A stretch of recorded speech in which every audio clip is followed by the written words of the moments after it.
Hello friends, నేను శరణ్యాని. ఇవాళ మంచు తాకిన పూలు 60వ భాగం చదువుకుందాము. రాసిన వారు మీనా ముక్తేశ్వర్ గారు. సంఘవి సతీష్ మాటలకు అలాగే చూస్తూ ఉంది. ఎవరెన్ని అన్నా కూడా తన తమ్ముడు మాత్రం పెళ్లి చేసుకో అక్క అని తనని అడగలేదు. ఒక్కసారి జీవన్ విషయంలో కాదు అన్నాక మళ్ళీ ఆ ప్రసక్తి ఎత్తలేదు తన తమ్ముడు. ఈరోజు తను కూడా అలా అడగడంతో సంఘవి ప్రశ్నార్థకంలో పడింది. చెప్పక్క, జీవితాంతం ఇలా ఒంటరిగా ఎలా ఉంటావు? అమ్మ బాధ కరెక్టే, ఆమె కూడా మనశ్శాంతిగా లేరు. చెప్పాలంటే నాన్నగారికి చివరి రోజుల్లో అదే వేతనగా వెల్త్గా ఉండేది ఆయనకు. అన్నీ అని అనుకోవడానికి బాగుంటాయి, కానీ తోడు లేకుండా జీవితకాలం మొత్తం గడపడం అనేది నరకంతో సమానం అవుతుంది. గ్రహించక్క అంటున్న సతీష్ మాటలను అలాగే వింటూ మౌనం వహించింది సంఘవి. సతీష్ మాటలకు సంఘవి ఎదురు ఏ మాట చెప్పకపోయేసరికి అంశు కూడా ధైర్యం చేసి మాట్లాడడానికి బయటకు వచ్చింది. ఒకప్పుడు సంఘవితో మాట్లాడాలంటే ఏ సమస్య ఉండేది కాదు, కానీ ఇప్పుడు సంఘవితో మాట్లాడాలంటే ఆలోచించి మాట్లాడవలసింది. ఎందుకంటే ఆమె యొక్క గొప్ప పేరున్న డాక్టర్. వదిన, నీ మనసును చంపుకోవాల్సిన అవసరం లేదు. నీ మనసులో ఇదివరకట్లాగా కేవలం చదువు ఆ దృష్టి కాదు, మరొక దృష్టి కూడా కనిపిస్తుంది. నాకైతే నీ కళ్ళల్లో ఆశలు కనిపిస్తున్నాయి. ఎవరికైనా జీవితానికి తోడు కావాలి, ఆనందంగా ఉండాలి అని ఈ వయసులో కాక ఎప్పుడు అనిపిస్తుందో వదిన? అది తప్పు కాదు కదా, అది సహజమైన విషయము. ఒక్కోసారి జీవితం తలకిందులవుతుంది, దారి కనపడదు. కానీ ఒక్క దారి అంటూ తెలిసాక దారిలో అనుకున్నవి సాధించాక చివరికి మిగిలేదేమిటి? మన ఆనందాన్ని మనం ఎవరితో పంచుకుంటాము? అలాంటప్పుడైనా మనకంటూ మనసుకు దగ్గరగా ఉండే జత అవసరం కదా వదిన. మనసుకు తనువుకి ఆనందాన్ని ఇచ్చే తోడు ఉండొద్దా అన్నది అంశు ఒక రకంగా. సంఘవి భుజం మీద చెయ్యి వేసి ప్రేమగా, నిజం చెప్పు, నీ కళ్ళు చూస్తుంటే తెలుస్తుంది నువ్వు ఇదివరకట్లాగా నిద్రపోవడం లేదని తెలుస్తుంది వదిన. అంతెందుకు, మీ తమ్ముడితో జీవితం అలవాటైన తర్వాత నేను 1-2 రోజులు కూడా ఆయన్ని వదిలి ఉండలేకపోతున్నాను. నాకు తెలుసు ఆ ప్రేమ వెచ్చదనానికి ఉన్న విలువ ఏమిటో. అన్ని విషయాలలో ఒకరికొకరు తోడుగా ఉండే తోడు కావాలని ప్రతి వారికి అనిపిస్తుంది. ఇందులో నువ్వు ఆలోచించాల్సింది ఏమీ లేదు వదిన. అటు జీవన్ అన్నయ్య కూడా పెళ్లి చేసుకున్నారు, బిడ్డల్ని కన్నారు. ఇక మీకంటూ మీ జీవితాన్ని ఒక దారికి తెచ్చుకోవాల్సిన అవసరం ఉంది. మీ జీవితంలో మహా అయితే 3 నెలలు మాత్రమే వైవాహిక జీవితాన్ని అనుభవించారు. ఆ 3 నెలలకు అన్నీ అయిపోయాయి. అదంతా కూడా ఒక పీడకల్లగా మర్చిపోండి. కొత్త జీవితాన్ని ప్రారంభించండి. కొన్నాళ్ళు కాపురం చేసిన భర్త చనిపోయినప్పుడు వితంతువుగా ఉండకుండా పెళ్లి చేసుకోవాలన్నది న్యాయం. ఒంటరిగా ఉన్న ఆడదాన్ని ఆ సమాజం బతకనివ్వదని మీరే ఒక పేషెంట్ విషయంలో చెప్పి ఉన్నారు, అది నాకు తెలుసు. అంతెందుకు, సహనా విషయంలో మీరెంత సహకారం ఇచ్చారు. ఆడే విషయం మీకు వర్తిస్తుంది కదా వదిన. ఇది చెప్పడానికి మానసిక డాక్టర్ అవ్వాల్సిన అవసరమే లేదు. ఎదుట వ్యక్తి మనసు తెలుసుకున్న ఎవరైనా చెప్పొచ్చు వదిన. మీ మనసుకు నచ్చిన వారు కావాలి అంటే మనసులో ఉన్న ముందు జీవితపు విషయాలను పక్కకు తీసేయండి. అప్పుడే కొత్త విషయాలకు అంకురార్పణ జరుగుతుంది. అదేమీ లేకుండా నేను ఇలాగే ఉంటాను, పాత విషయంతో ముడిపెట్టుకుని అక్కడే ఉండిపోతానంటే అడుగు సాగదు కదా వదిన. పాతకాలంలో లాగా మీరు ఇప్పుడు లేరు కదా. ఆనాటి సంఘవి వేరు. ఆనాటి సంఘవి నిజంగానే భయస్తురాలు. మనసులో మాటను బయటకు కూడా చెప్పుకోలేని బాధ ఎంతో అనుభవించింది. కానీ ఈనాటి సంఘవి అలా కాదు. తన మనసులో ఉన్న అభిప్రాయాలను స్పష్టంగా చెప్పగలుగుతుంది. మానసిక వైద్య నిపుణురాలుగా పేరు తెచ్చుకుంది. ఎన్నో అవార్డులు సొంతం చేసుకుంది. సిటీలో పేరున్న వారిలో ఒకరిగా గొప్ప స్థానం సంపాదించుకుంది. ఎందరికో వారి మనసులో ఉన్న బాధకు మీరు చేస్తున్న మానసిక వైద్యంలో ఎన్నో కేసులు మీకు ఇటువంటివి వచ్చి ఉంటాయి. మీరు చెప్పిన సొల్యూషన్స్ మీకు తెలుసు. అదే విషయం మీకు వర్తిస్తుంది కదూ. తోడు ఒకరుండిన జీవితం సాఫల్యం కదూ, అది కూడా మనసు తెలిసిన వారు అంటున్న అంశు వైపు చూసి సంఘవి మనసులో ఉన్న భావాలు ఉప్పొంగిన కెరటాల వల్లే ఎగిసిపడుతున్నాయి. తనకు తానుగా చెప్పుకోలేని ఎన్నో విషయాలు తన వాళ్ళే తనను ప్రశ్నిస్తుంటే తన మనసులో విషయాన్ని కళ్ళతో చూసారా అన్నట్లు అనిపిస్తుంటే సంఘవి అలాగే చూస్తూ ఉంది. చెప్పండి వదిన, తీయటి వార్తను. చక్కగా మీరు కూడా ఆనందంగా ఉండాలి. మీ తమ్ముడికి కూడా ఎంతో బాధగా ఉంది. తను ఎప్పుడూ కూడా నా దగ్గరకు చేరినప్పుడు అనుకోకుండా మా అక్క ఒంటరి జీవితాన్ని గడుపుతుందని బాధపడుతూ ఉంటారు. హాస్పిటల్లో ఒకతే ఉంటుంది, ఏమిటో నాకు బాధగా అనిపిస్తుందని మానసికంగా ఉన్న బాధను పంచుకుంటూ ఉంటారు. అందరం హాయిగా ఎవరి జీవితాలను వారు సంతోషంగా గడపాలి అంటే మన కుటుంబం అనుకున్న వారు సంతోషంగా ఉండాలి కదా వదిన. అంటున్న అంశు మాటలకు జవాబు చెప్పలేకపోయింది సంగవి. మంచు తాకిడికి గురైన కలువ పువ్వులు మళ్ళీ ఆ సూర్యుని రాకతో కొత్త జీవాన్ని పోసుకుని ఆనందంగా వికసిస్తాయి. ఆ మంచుకి అవి మరణించవు కదా వదినా, ఆ విషయాన్ని మీరు మర్చిపోకూడదు అన్నది అంశు తాయారమ్మ గారు కన్నీరు పెట్టుకుంటూ. నేను నీకు మందలించలేను, ఏమీ అనలేను. ఎందుకంటే ఈనాడు నువ్వు పెద్ద డాక్టర్వి, నా బిడ్డవే అయినా కూడా నాకు కూడా నిన్ను అనాలంటే భయంగానే ఉంది సంగవి. కానీ నువ్వు ఒకప్పుడు నా పాలు తాగి నా ఒడిలో పెరిగిన బిడ్డవే కదూ, అలా మమకారంతో చెబుతున్నాను విను. నాకు నాలో ఉన్న ప్రేమను చెప్పడం రాదు, దురుసుగా మాట్లాడడమే వచ్చు. అందువల్ల నీకు నా మనసులో బాధ అర్థం కాకపోవచ్చు, కానీ నా మనసులో వేదనగా ఉంది తల్లి. రాత్రిపూట మంచం మీద పడుకుంటే నా బిడ్డ ఒంటరిగా వేరే చోట ఉంది.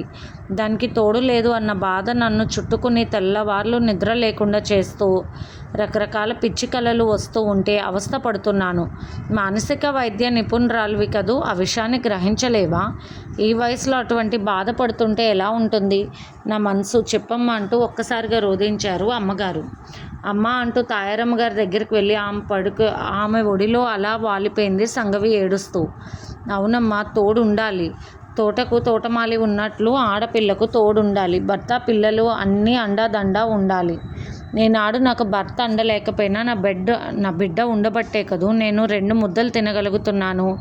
ఏదీ లేకుండా ఏకాకిగా బతికి వయసు ముదిరిన తర్వాత నీ జీవితం ఏమిటి సంగవి? నువ్వు సేవ చేసిన ఈ వైద్యాలయంలో ఏ ఒక్కరూ కూడా నీ కన్నీరు తొడవటానికి రారు కదా. ఎవరికి వారు తన కోసం నిన్ను ఒక డాక్టర్గా సంప్రదిస్తారు తప్ప నీ మనసులో ఉన్న వేదనను ఎవరు తెలుసుకుంటారమ్మా? నా మాట వినమ్మా, పెళ్లి చేసుకో నువ్వు అన్నారు తాయారమ్మ గారు. పైకి లేచిన సంగవి కుర్చీలో కూర్చుని ఉంది. తల వంచుకుని అలాగే ఉంది. మౌనంగా ఉండకక్క, మౌనం సమాధానం నేను మాత్రం అంగీకరించను.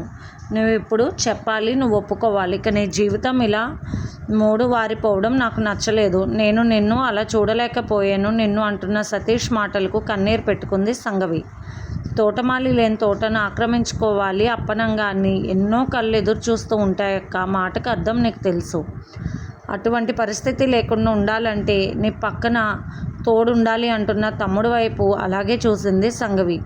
అంశు కూడా చెప్పండి వదిన, ప్లీజ్ చెప్పండి, మీ మనసులో మాట చెప్పండి అంటూ సంగవి చేయి పట్టుకుని కన్నీరు పెట్టుకుంది అంశు. మీరు చెప్పినట్లే వింటాను సతీష్ అన్నది సంగవి. కానీ మానసాదేవి గారి ఆరోగ్యం గురించి తెలియాలి.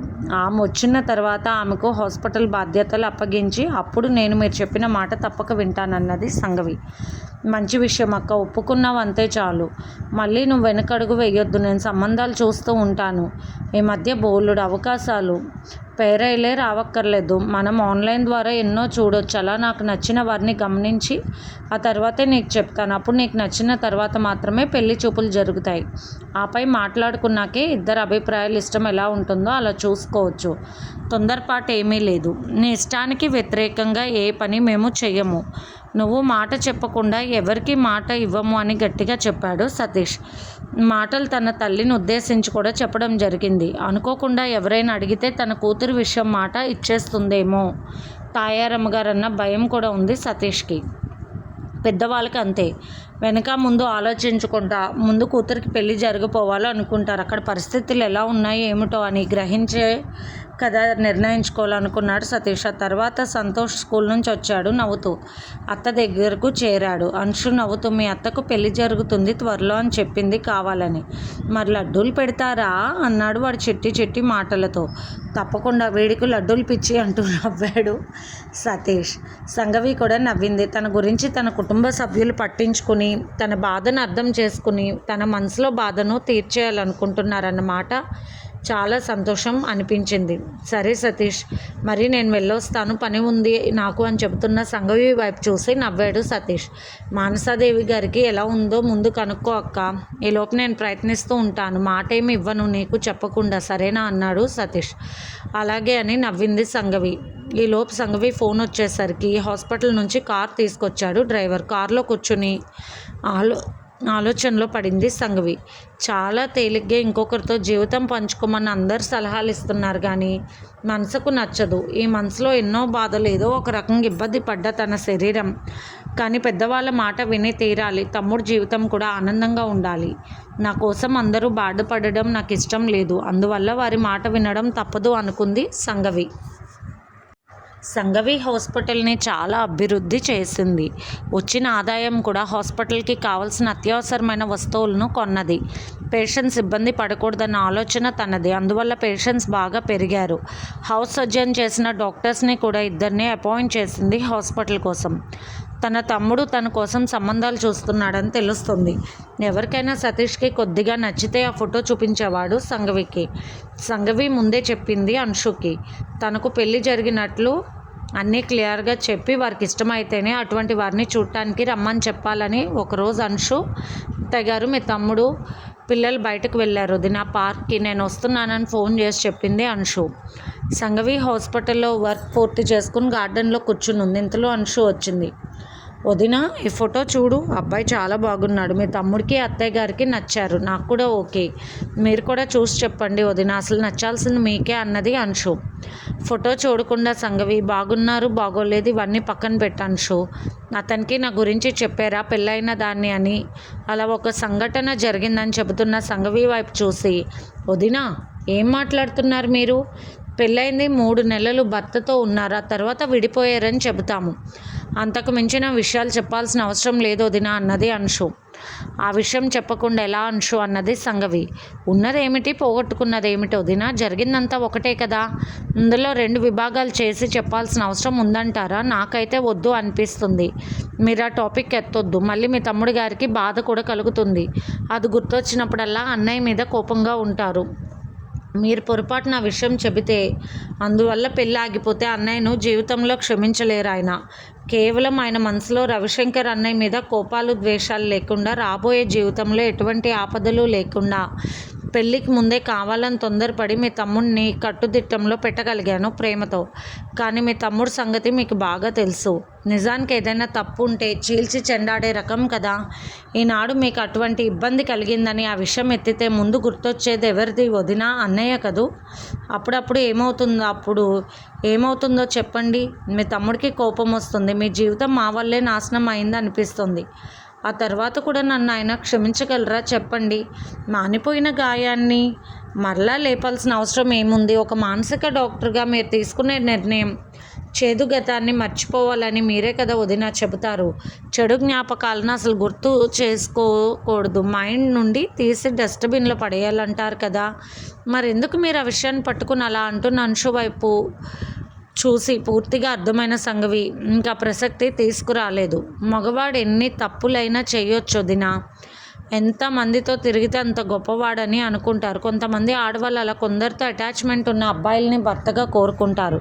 ఎందుకంటే ఆ విషయంలో వీక్గా ఉన్నారేమో అని పరీక్షలంట. అటువంటి ఈ కాలంలో ఆడది మాత్రం సంపూర్ణమైన కన్యగా ఉండాలి అనుకుంటారు మగవాళ్ళు.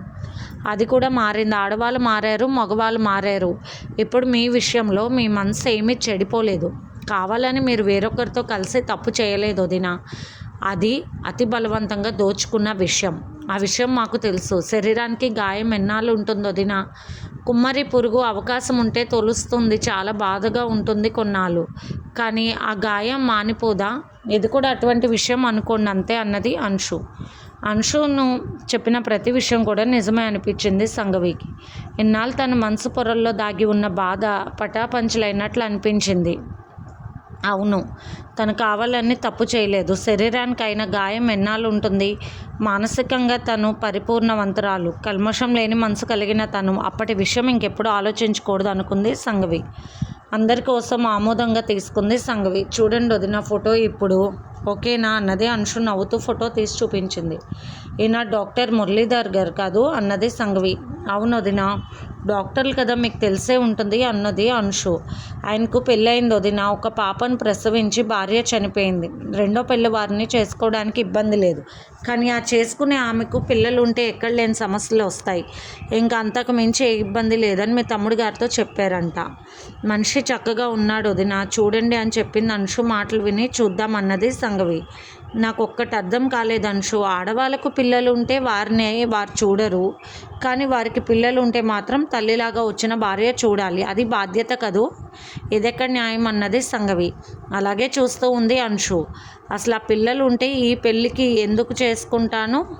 నా బిడ్డతో నేను హాయిగా బ్రతికేదాన్ని కదూ, అప్పుడు ఎవరు చెప్పినా వినేదాన్ని కాదు అన్నది సంఘవి. ఆ ఒక్క విషయాన్ని అలా పట్టుకోవద్దు వదిన. లోపాలు లేని వారు ఎవరు? ఆ విషయంలో కూడా ఆయన ఎందుకు అలా నిర్ణయించుకున్నారో మనకు తెలియదు. పెళ్లి చూపులకి రమ్మని చెబుతాం, అప్పుడు మీరు మాట్లాడుకోండి. మీకు తెలిసిన వారే కాబట్టి ఇబ్బందులు లేకుండా మాట్లాడుకోవచ్చు. అదే మాట ఆయన కూడా అన్నారంట. పెళ్లి చూపులు అలాంటివి వద్దు, నేను వెళ్ళి సంఘవిని ఒకరోజు హాస్పిటల్లోనే కలుస్తానని అడిగారంట. మీ తమ్ముడు అక్కని అడిగి నేను ఏ విషయం చెప్తాను అని చెప్పారంట. అప్పుడు ఆయన ఇబ్బంది లేకుండా ఒప్పుకున్నారంటున్న అంశు వైపు చూసి, సరే అంశు, ఆయనను రానివ్వండి, మాట్లాడిన తర్వాత నేను చెప్తాను మీకు అన్నది సంఘవి. సంబంధాలు వస్తున్నాయి, కుదరడం లేదన్నట్లుగానో లేక ఒప్పుకోలేదన్నట్లుగానో అమ్మకు తెలియనివ్వకండి. మంచి సంబంధం ఇంకా రాలేదు అని చెప్పండి. మనకు నచ్చినప్పుడు చెప్పవచ్చు అమ్మకు అన్నది సంఘవి అనుకున్నట్లుగానే. 2 రోజుల తర్వాత మురళీధర్ సంఘవిని కలవటానికి వచ్చారు. వస్తున్నానని ఫోన్ చేయడంతో సంఘవి కిటికీలో నిండు చూస్తూ గమనిస్తుంది. మురళీధర్ వస్తూ ఉన్నారు. ఎందుకో మనసుకి బరువుగా అనిపించింది. ఆ పక్కనే జీవన్ నడిచి వస్తున్నట్లు కనిపిస్తూ ఉంది సంఘవికి. మనసులో ఉన్న వ్యక్తి బయట కనిపిస్తూ ఉన్నారు. సంఘవి ఆ విషయంలో ఏమీ చేయలేకపోతుంది. ఎంత బలవంతంగా మనసుకు సర్ది చెప్పినా ఎందుకు మారడం లేదు నా మనసు అనుకుంది సంఘవి. హలో సంఘవి అంటూ పలకరించిన మురళీధర్ గారిని కూర్చోండి అన్నది గార్డెన్లో కూర్చున్న సంఘవి. సంఘవి వైపు చూస్తున్న మురళీధర్ కళ్ళు మెరిశాయి. ఇంకా విచ్చని గులాబీలా ఎంతో అందంగా కనిపిస్తుంది. పెళ్ళై భర్తతో 3 నెలలు కాపురం చేసిన వ్యక్తిలా లేదే అనుకున్నాడు మురళీధర్. సతీష్ చెప్పే ఉంటారు మీకు అన్నాడు మురళీధర్. చెప్పారన్నది సంఘవి. ఇప్పుడు సంఘంలో మీరు కూడా పెద్ద డాక్టర్ అని నాకు తెలుసు. నేను కూడా MBBS MD అని చెప్పారు మురళీధర్. నాకు పెళ్ళయింది సుజాతతో, ఆయన వాళ్ళ సంబంధం, అందుకే పెద్దవాళ్ళకి ఇష్టానికి పెళ్లి చేసుకున్నానంటూ చెబుతున్నా మురళీధర్ వైపు అలాగే పరీక్షగా చూస్తూ ఉంది సంఘవి. కానుపులో వచ్చిన తేడా వల్ల బిడ్డ ప్రసవించి తను చనిపోయింది. అంత అందగత్త కాదు కానీ మంచి అమ్మాయి. చనిపోయిన తర్వాత కొన్నాళ్ళు భరించలేకపోయాను. కానీ తను వదిలిపెట్టి వెళ్ళిన బాబుని జాగ్రత్తగా చూసుకుంటున్నాను అన్నారు మురళీధర్. వింటూ ఉన్నది సంఘవి. బాబుకి ఇప్పుడు 5 ఏళ్ళు, స్కూల్కి వెళ్ళిపోతున్నాడు. ఎవరికి ఇబ్బంది కలిగించడు. ఒకవేళ బిడ్డ విషయంలో ఏదైనా ఇబ్బంది పడాలేమో అన్న అనుమానాలు మీకు అక్కర్లేదు.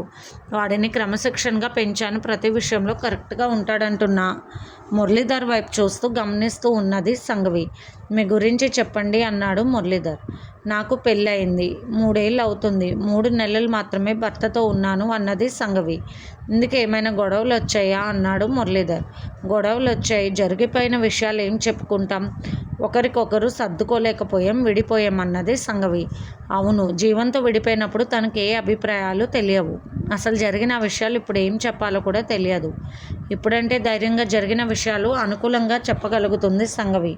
అది కూడా తమ్ముడు ఇచ్చిన తర్ఫీదు. అక్క, నేను చూడటానికి నీతో మాట్లాడటానికి వచ్చే పెళ్లి కొడుకుతో నువ్వు మాట్లాడాల్సింది ఇది అని ముందే నేర్పించాడు తనకు. అందుకే జరిగిన విషయాలు ఏవి పెద్దగా చెప్పకుండా తమ్ముడు చెప్పినట్లు ఆ విధంగానే చెప్పింది సంఘవి. అవునవును, మీరు చదువుకున్న వారు అయ్యంటారు. అతనేమి చదువుకొని వాడేమో అన్నాడు మురళీధర్. చదువుకున్నారు, మంచి ఉద్యోగాలు చేశారు, ప్రస్తుతానికి బిజినెస్ చేసుకుంటున్నారు, మంచి హోదాలో కూడా ఉన్నారన్నది సంఘవి. మరి మీరు మళ్ళీ ఎందుకు కలవకూడదన్నారు మురళీధర్. ఆయన వేరే పెళ్లి చేసుకున్నారు, 2 పిల్లలు ఉన్నారని చెప్పిన సంఘవి మాటకి సంతృప్తిగా ఉంది మురళీధర్ ముఖం. మీ గురించి తెలుసు, దూరం నుండి చూశానే కానీ దగ్గరగా చూడలేదు. మీరైతే నిజంగా చాలా అందగత్తని చెప్పాలి. మరి నేను మీకు నచ్చానో లేదో అంటున్న మురళీధర్ వైపు చూసి అతని ముఖంలో తను అందగాడినన్న గర్వం కొట్టొచ్చినట్లు కనిపిస్తుందని గమనించిన సంఘవి, రూపందేముంది, కొన్ని సంవత్సరాలు పోతే అన్నీ మారిపోతాయి. మన అందం మనకు ఉండదు, అది ప్రధానమైనదని నేను అనుకోను అన్నది సంఘవి. మరొక ముఖ్యమైన విషయం మీకు చెప్పాలి. మా నాన్నగారు ఆస్తి మొత్తం మనవడి పేరు మీద రాసేశారు. ఇక నేను మీరు సంపాదించింది మనది అని చెప్పడానికి తర్వాత పుట్టిన పిల్లలకు అని చెబుతున్న మురళీధర్ వైపు ఒక రకంగా చూసింది సంఘవి. నిజమే, చాలామంది ఆస్తిపాస్తుల వివరాలు కూడా అడుగుతారు. మురళీధర్ మాట్లాడుతూనే వేరే సంబంధం వచ్చింది, ఆ అమ్మాయికి చిన్న వయసే, కానీ బిడ్డ ఉన్నది, అందుకే వద్దని చెప్పానన్నాడు మురళీధర్. అదేలేండి, బిడ్డ ఉంటే ఇంట్లో పిల్లలతో ఇబ్బంది, మళ్ళీ వాళ్ళ వల్ల గొడవలు అవ్వడం, భార్యాభర్తలకు గొడవలు రావడం, ఇవన్నీ అనవసరమైన విషయాలు అవుతాయి. పైగా ఆమెకు పుట్టిన బిడ్డకు బంధువులు ఉంటారు, వారి ద్వారా వేరే తగాదాలు వచ్చే అవకాశం ఉంది భవిష్యత్తులో అంటున్న మురళీధర్ వైపు చూసి, అవును, అదే మాట వచ్చిన అమ్మాయి అనుకుంటే అని మనసులో అనుకుంది సంఘవి. నాకైతే మీరు పూర్తిగా నచ్చారు. నిజానికి నేను అనుకున్న దానికంటే ఇంకా 4 రెట్లు అందంగా ఉన్నారు. మీరు మంచి పొజిషన్లో ఉన్నారు. మీ మాట తీరు చక్కగా నమ్రతగా ఉంది. అన్నీ నచ్చాయి నాకైతే. మీరు మన హాస్పిటల్లోనే మీ వైద్యం కూడా మొదలు పెట్టొచ్చు. అది కూడా ఇబ్బంది లేదు. అన్నీ రెడీగానే ఉన్నాయి. మీ అభిప్రాయం అన్నారు మురళీధర్. నేను నా తమ్ముడికి చెబుతానంటూ తల వంచుకుంది సంఘవి. ఇది ఫ్రెండ్స్ ఇవాల్టి ఎపిసోడ్. రేపు ఇంకొక ఎపిసోడ్తో మీ ముందుకు వస్తాను. మీకు కనుక స్టోరీ నచ్చినట్లయితే లైక్ చేసి షేర్ చేసుకొని సబ్స్క్రైబ్ చేసుకోండి. ఉంటాను.